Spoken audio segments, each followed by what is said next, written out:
There's one last thing I want to talk to you about, and that is to revisit the idea that I said before that joints are rotation points. This idea is essentially correct. I'm not wrong about it.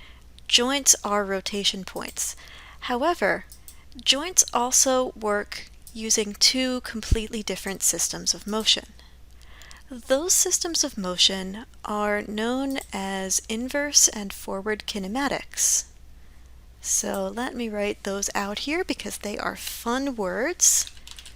Inverse kinematic, IK, and forward kinematic, which is FK.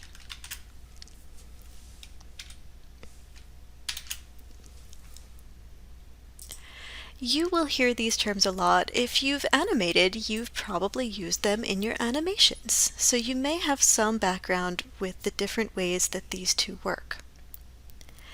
When I say that all joints are rotation points, I mean it. Forward kinematic motion is rotational motion, and all joints are forward kinematic by default.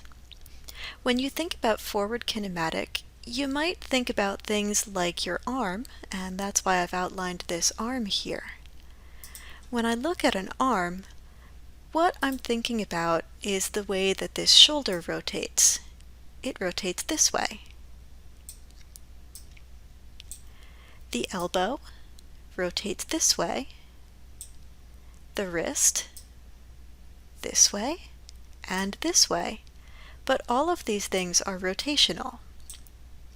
We also refer to rotational motion as motion that rotates down the chain. Let's change this color to a different color. If I can find one that's not too horrible, that would be kind of a miracle. So we say that forward kinematic motion goes down the chain. So anytime I rotate the shoulder, that in turn is going to move the entire arm. So rotating the shoulder will move the elbow. Rotating the elbow will rotate the wrist. You can try that out on your own arm. Swing it around, and you'll see that your arm moves in arc motion. That arc motion is rotational, and what you're doing is you are using forward kinematic motion in your very own arm. You might want to pause this video here and just make some circles with your arms for a little bit.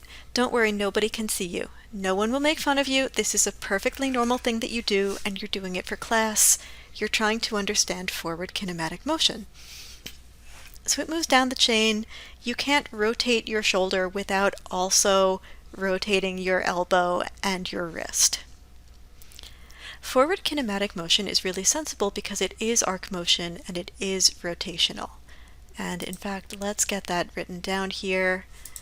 This is FK motion, which is rotational and goes down the chain.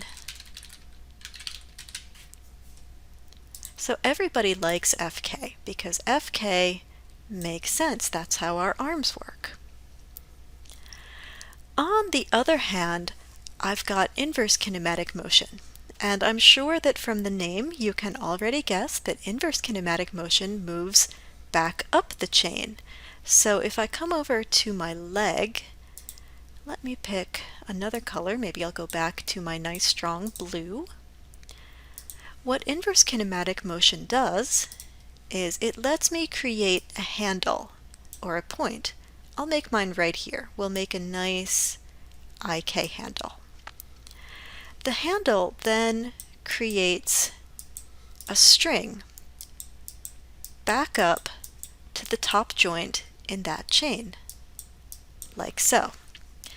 Anytime I move the handle, let's take a new completely different color. We'll go green now. Anytime I move this handle, the joints above it will rotate to correspond to my translational motion, so from down to up. This is also very sensible for human beings. If you stand up on your feet, you will not be able to rotate your legs. I know, again, it doesn't make a lot of sense, but stand up and try it. If you sit down, you can swing your legs. If you're standing up, you have to translate your leg from the ankle upwards. So, IK motion is translational and moves up the chain, driving rotation in the upper joints. There are two P's in upper. We will be dealing with both of these concepts in this class, both inverse kinematics and forward kinematics. I think that they both have their place in animation, and so they both have their place in rigging. So that is your last big vocabulary term, inverse and forward kinematic motion.